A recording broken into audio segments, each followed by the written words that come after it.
जय हिंद दोस्तों, आप सभी को जीएमएस कोचिंग सेंटर की ओर से हार्दिक चंदन वंदन और अभिनंदन। साथ ही साथ आप सभी को झारखंडी जोहार। ठीक है, झारखंड में एक और नई वैकेंसी का आगाज हो चुका है। इसका वीडियो मैंने पहले भी बना दिया था। झारखंड क्षेत्रीय कार्यकर्ता प्रतियोगिता परीक्षा 2024, जिसका ऑफिशियल नोटिफिकेशन आ चुका है। इसका अप्लाई डेट भी जारी हो चुका है। ठीक है, तो झारखंड कर्मचारी चयन आयोग की तरफ से ये नोटिफिकेशन आपको दिया गया। क्या है देखो, जो इंपॉर्टेंट फैक्ट है मैं आपको बताऊंगा। क्या क्या है? विज्ञापन संख्या 23/2024 है। झारखंड क्षेत्रीय कार्यकर्ता प्रतियोगिता परीक्षा 2024 JFWCE। ठीक है, यानी Jharkhand field work competitive examination. ठीक है, 2024 इसका जो है अप्लाई डेट प्रारंभ हो गया है। देख लो, यहां से समझ लो, ये आपका दिया गया है। पर सबसे पहले आपका ये जो फॉर्म डाला जाएगा ना, ये ऑनलाइन फॉर्म डाला जाएगा। ठीक है, आप किसी भी साइबर कैफे में जाकर ये प्रतियोगिता परीक्षा झारखंड क्षेत्रीय कार्यकर्ता प्रतियोगिता परीक्षा के लिए ऑनलाइन आवेदन जो है ना आमंत्रित किया गया है। शुल्क कितना लगेगा? तो किसी भी झारखंड का एग्जाम के लिए आपको शुल्क कितना लगता है? परीक्षा शुल्क 100 रुपया देना पड़ेगा। ठीक है, और क्या, अगर आप अनुसूचित जाति जनजाति के हो तो आपको 50 रुपया लगेगा। और देखो, जो इंपॉर्टेंट फैक्ट है ना, वही मैं बताऊंगा आपको।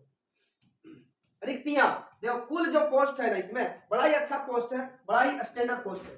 कुल जो पोस्ट है, अनारक्षित के लिए 230 है, महिला के लिए 11 है, अनुसूचित जनजाति 133 है, महिला अनुसूचित जनजाति में 7 है, अनुसूचित जनजाति में 44 है, महिलाओं के लिए 2 है, पिछड़ा वर्ग में 45 है, पिछड़ा वर्ग में 7 है, इसमें 0 है, और आर्थिक रूप से कमजोर 51 है, और महिलाओं में आर्थिक रूप से कमजोर कितना? 3 है। ठीक है, चलो अब थोड़ा सा देखो, कुल मिलाकर पोस्ट की संख्या कितनी है? 510 है। ठीक है, अब देखो,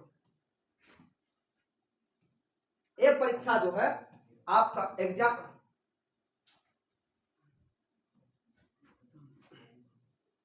इसका जो है ना, देखो वेतन बड़ा अच्छा है। सबसे बढ़िया बात है ना, इसमें वेतन बड़ा जबरदस्त दिया गया है। कितना देख रहा है? 18,000 से लेकर 56,900 तक। और क्या, अगर आप शैक्षणिक योग्यता कितना? मैट्रिक पास होना चाहिए। मैट्रिक पास ही अगर आप है तो आप इस फॉर्म को डाल सकते हैं। ठीक है, नेक्स्ट यहाँ पर देखो, कुछ छूट भी दिया गया है, वो छूट आप देख लोगे। ठीक है, जो इंपॉर्टेंट फैक्ट है मैं उसी के बारे में बता रहा हूँ। यहाँ देखो, ये उक्त आयु सीमा जो है ना, इसमें कब से पदनाम क्षेत्रीय कार्यकर्ता पद स्वास्थ्य चिकित्सा शिक्षा एवं परिवार कल्याण विभाग में न्यूनतम उम्र 1/8/2024 और अधिकतम उम्र 1/8/2024 तक गणना किया जाएगा। न्यूनतम 18 होना चाहिए और अधिकतम उम्र ग्रामीण प्रशासनिक राजभाषा विभाग के संकल्प 4/1/2021 के द्वारा निर्धारित किया गया है। जो कितना कितना रखा गया है देखो। देखो, अगर आप जनरल से हो, अनारक्षित से हो और कमजोर वर्ग से तो आप 35 वर्ष, अत्यंत पिछड़ा 1 और पिछड़ा 2 में अगर आप पुरुष में हो तो 37 वर्ष, अनारक्षित आर्थिक रूप से कमजोर पिछड़ा वर्ग महिलाओं के लिए कितना? 38 वर्ष, और अनुसूचित जाति जनजाति महिला पुरुष के लिए 40 वर्ष। ठीक है, अब देखो थोड़ा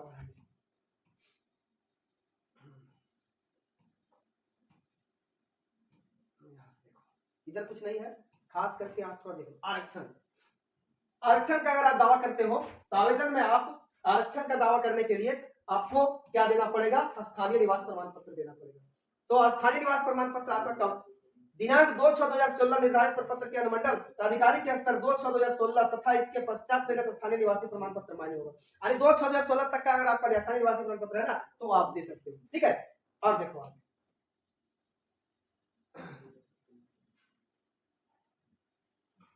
19/7/2019 के पूर्ण निवास प्रमाण पत्र होना चाहिए।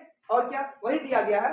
आपका जाति प्रमाण पत्र कब का होना चाहिए? देखो, जाति प्रमाण पत्र ये आपका होना चाहिए 10/5/2023 तक।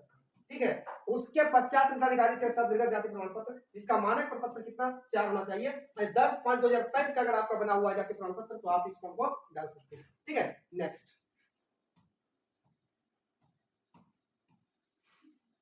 और देखो, और थोड़ा सा बता देखो,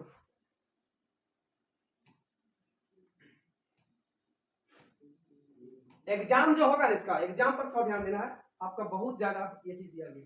अत्यंत पिछड़ा वर्ग के लिए ओबीसी भी दिया है तो ठीक है, नहीं है तो कोई बात नहीं। आगे देखो, ये ऑनलाइन फॉर्म भरा जाएगा, आप सभी जान रहे हो, ऑफलाइन नहीं है। ठीक है, चलो इसका थोड़ा सा हम लोग देख लेते हैं। ये सब कुछ नहीं है, उतना आपको नहीं देखना है। ऑनलाइन करने की तिथि देखो, और रजिस्ट्रेशन कराने की सूचना दर्ज करने के तो 1/8/2024 से दिनांक 31/8/2024 तक की मध्य रात्रि तक इसका फॉर्म डाला जा सकता है। और 2 तारीख का अगर 9वां महीना चल गया ना तो फिर आपका फॉर्म रिजेक्ट हो जाएगा, आपको मतलब नहीं, मतलब ये आपका फॉर्म एक्सेप्ट नहीं किया जाएगा। ठीक है, नेक्स्ट परीक्षा शुल्क भुगतान करने का ये सब जान रहे हैं आप। ठीक है, जो थोड़ा सा दिक्कत कर रहा है ठीक हो गया। अब देखो परीक्षा रूप, यहाँ मुख्य परीक्षा होगा। सबसे पहले देखो आपका मुख्य एग्जाम लिया जाएगा प्रश्न पत्र फर्स्ट में भाषा ज्ञान कुल 120 प्रश्न होगा, हिंदी रहेगा 80 क्वेश्चन, अंग्रेजी रहेगा 40, 120 प्रश्न का पेपर 1 होगा। पेपर 2 जो होगा ना आपका क्षेत्रीय भाषा से होगा। जैसे मान लो आप हिंदी लियो, अंग्रेजी लियो, उर्दू लियो, तो आपको पेपर 2 में सिर्फ वही भाषा पढ़ना पड़ेगा। देखो सबका दिया गया है। जैसे पेपर 3 का जो एग्जाम होगा इसमें आपका सामान्य अध्ययन 40 प्रश्न, झारखंड से संबंधित 50 प्रश्न, सामान्य गणित 10 प्रश्न और सामान्य विज्ञान 20 प्रश्न। ये आपका है पेपर 3। पेपर देखो पेपर 2 और 3 से आपका मैथ बनेगा, इसलिए आप पेपर 2 और 3 को थोड़ा झकास तरीके से पढ़ो और अपनी तैयारी को कंप्लीट करो। ठीक है, यहाँ 30% आना जरूरी होगा। मुख्य परीक्षा 1 2 3 पेपर पर 1 2 3 पेपर प्रभावित होगा। मुख्य परीक्षा के आधार पर मेगा सूची तैयार किया जाएगा। तो ये रहा आपका क्या झारखंड क्षेत्रीय कार्यकर्ता प्रतियोगिता परीक्षा 2024 का न्यू सूचना। आप इसमें फॉर्म डाल सकते हो, सिंपल 10th पास व्यक्ति इसमें अप्लाई कर सकता है। इसी प्रकार के नए वीडियो को आप देखने के लिए हमारे चैनल को लाइक कमेंट और सब्सक्राइब जरूर करें। थैंक यू, धन्यवाद।